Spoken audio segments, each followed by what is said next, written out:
اعوذ باللہ من الشیطان الرجیم، بسم اللہ الرحمن الرحیم۔ آصف اسلامک ٹی وی کے پیارے دوستو، السلام علیکم ورحمۃ اللہ وبرکاتہ۔ اللہم صلی علی محمد وعلی آل محمد کما صلیت علی ابراہیم وعلی آل ابراہیم انک حمید مجید۔ اللہم بارک علی محمد وعلی آل محمد کما بارکت علی ابراہیم وعلی آل ابراہیم انک حمید مجید۔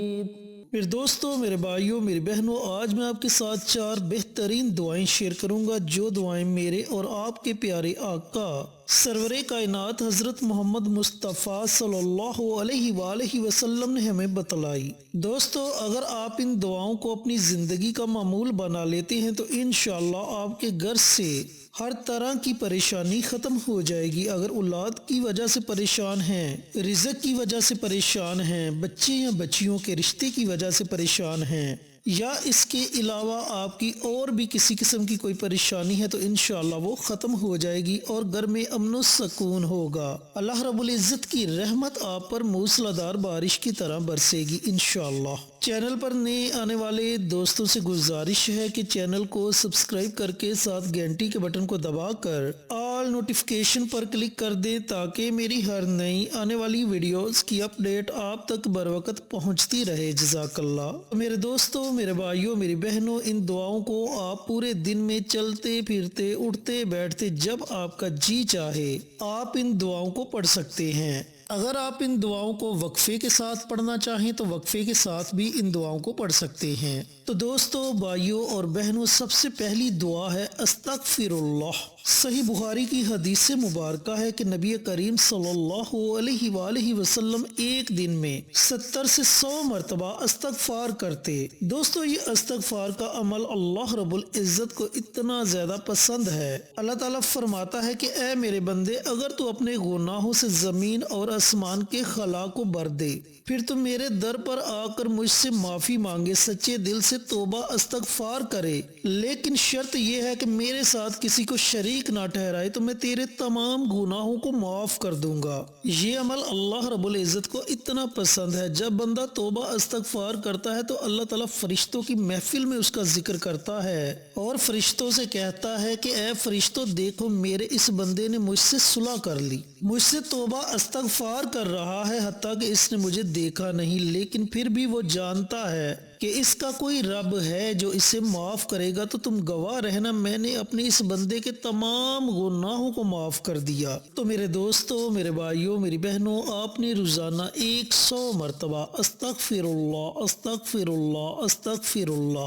ان کلمات کو پڑھنے کا معمول بنا لینا ہے، یعنی کہ روزانہ آپ نے ان کلمات کی ایک تسبیح ضرور پڑھنی ہے۔ یہ پہلی مبارک دعا ہے۔ جو دوسری مبارک دعا ہے، ان کلمات کے بارے میں نبی کریم صلی اللہ علیہ وآلہ وسلم کا فرمان عالی شان ہے کہ یہ جنت کے خزانوں میں سے ایک خزانہ ہے۔ وہ کلمات ہیں لا حول ولا قوت الا باللہ۔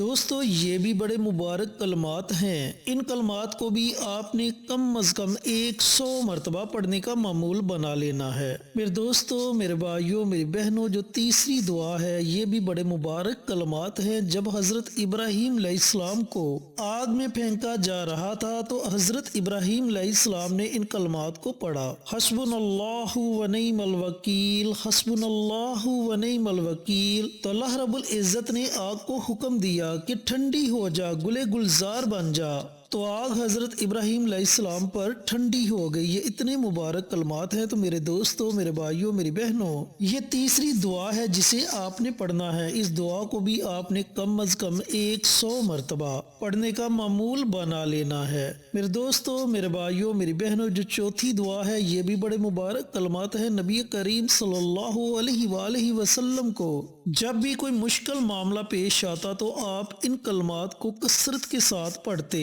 یا حیو یا قیوم برحمتک استغیث، یا حیو یا قیوم برحمتک استغیث۔ تو میرے دوستو، میرے بھائیوں، میری بہنوں، ان کلمات کو بھی آپ نے کم از کم 100 مرتبہ پڑھنے کا معمول بنا لینا ہے۔ یہ 4 بڑی ہی مجرب اور طاقتور دعائیں ہیں۔ اگر آپ کسی مقصد کو اپنے ذہن میں رکھ کر ان 4 دعاؤں کو پڑھتے ہیں تو اللہ تعالیٰ آپ کو آپ کے اس مقصد میں ضرور کامیابی عطا فرمائے گا۔ اگر آپ ان 4 دعاؤں کو پڑھ کر اللہ تعالیٰ کی بارگاہ میں اپنے ہاتھوں کو اٹھاتے ہیں، اللہ تعالیٰ سے کچھ مانگتے ہیں، تو یقین جانے کہ اللہ تعالیٰ آپ کے اٹھے ہوئے ہاتھوں کو کبھی بھی خالی نہیں لٹائے گا، کیونکہ وہ تو خود فرماتا ہے کہ میرا بندہ جب کچھ مانگنے کے لیے میرے سامنے اپنے ہاتھوں کو اٹھاتا ہے تو مجھے حیا آتی ہے کہ میں اپنے اس بندے کے اٹھے ہوئے ہاتھوں کو خالی لٹا دوں۔ تو آپ اللہ تعالیٰ سے جو بھی مانگیں گے، جس بھی جائز چیز کی طلب کریں گے، اللہ تعالیٰ وہ چیز آپ کو ضرور عطا کرے گا۔ دوستو، اب ضروری نہیں کہ آپ نے ان 4 دعاؤں کو یکسوئی ہو کر پڑھنا ہے، یعنی کہ تنہائی میں بیٹھ کر پڑھنا ہے۔ آپ چاہیں تو ان دعاؤں کو صبح کے وقت پڑھ لیں، چاہیں تو ان دعاؤں کو رات کے وقت پڑھ لیں، یا پھر دن کے کسی بھی حصے میں آپ ان 4 دعاؤں کو پڑھ سکتے ہیں۔ اب یہ بھی ضروری نہیں کہ آپ نے ان 4 دعاؤں کو 100 مرتبہ پڑھنا ہے۔ اگر آپ کے پاس وقت کی قلت ہے تو آپ استغفر اللہ ان کلمات کو 70 مرتبہ پڑھ سکتے ہیں۔ لا حول ولا قوت الا باللہ ان کلمات کو 30 مرتبہ پڑھ سکتے ہیں۔ حسبنا اللہ و نعم الوکیل ان کلمات کو 33 مرتبہ پڑھ سکتے ہیں، اور یا حیو یا قیوم برحمتک استغیث ان کلمات کو 21 مرتبہ پڑھ سکتے ہیں۔ میرے دوستو، میرے بھائیوں، میری بہنوں، یہ آپ پر منحصر ہے کہ آپ ان کلمات کو کیسے پڑھنا چاہتے ہیں۔ اگر آپ ان کلمات کو 100 مرتبہ پڑھتے ہیں تب بھی آپ کو زیادہ وقت نہیں لگے گا۔ آپ ہر دعا کو علیحدہ علیحدہ پڑھ سکتے ہیں، یعنی کہ ایک دعا کو آپ فجر کے ساتھ پڑھ لیں، ایک کو مغرب کے ساتھ پڑھ لیں، ایک کو عصر کے ساتھ پڑھ لیں، اور ایک کو عشاء کے ساتھ پڑھ لیں۔ یہ آپ کی اپنی مرضی ہے، جو طریقہ آپ کو مناسب لگے اس طریقے سے آپ ان 4 دعاؤں کو ضرور پڑھا کریں۔ بڑی ہی مجرب اور طاقتور دعائیں ہیں، اور سب سے بڑی بات، یہ دعائیں میرے اور آپ کے پیارے آقا سرور کائنات حضرت محمد مصطفیٰ صلی اللہ علیہ وآلہ وسلم کی بتلائی ہوئی دعائیں ہیں۔ جب آپ ان دعاؤں کو پڑھنے کا معمول بنا لیں گے تو ان کے اثرات آپ خود اپنی آنکھوں سے دیکھیں گے انشاءاللہ۔ اللہ رب العزت سے دعا گو ہوں کہ اللہ پاک یہ مبارک دعائیں مجھے بھی، میرے تمام بھائیوں کو، میری تمام بہنوں کو پڑھنے کی توفیق عطا فرمائے، اور صدقہ جاریہ سمجھ کر دوسروں کے ساتھ شیئر کرنے کی توفیق عطا فرمائے، تاکہ آپ کے ساتھ ساتھ دوسرے لوگوں کا بھی فائدہ ہو سکے۔ پیارے آقا کی پیاری پیاری سنتوں پر عمل کرنے کی توفیق عطا فرمائے، 5 وقت کا نمازی بنائے، صراط مستقیم پر چلنے کی توفیق عطا فرمائے، آمین۔ انشاءاللہ پھر کسی نئی ویڈیو کے ساتھ اچھے وظائف کے ساتھ آپ کی خدمت میں حاضر ہوں گے۔ تب تک کے لیے اجازت دیں۔ السلام علیکم ورحمۃ اللہ وبرکاتہ۔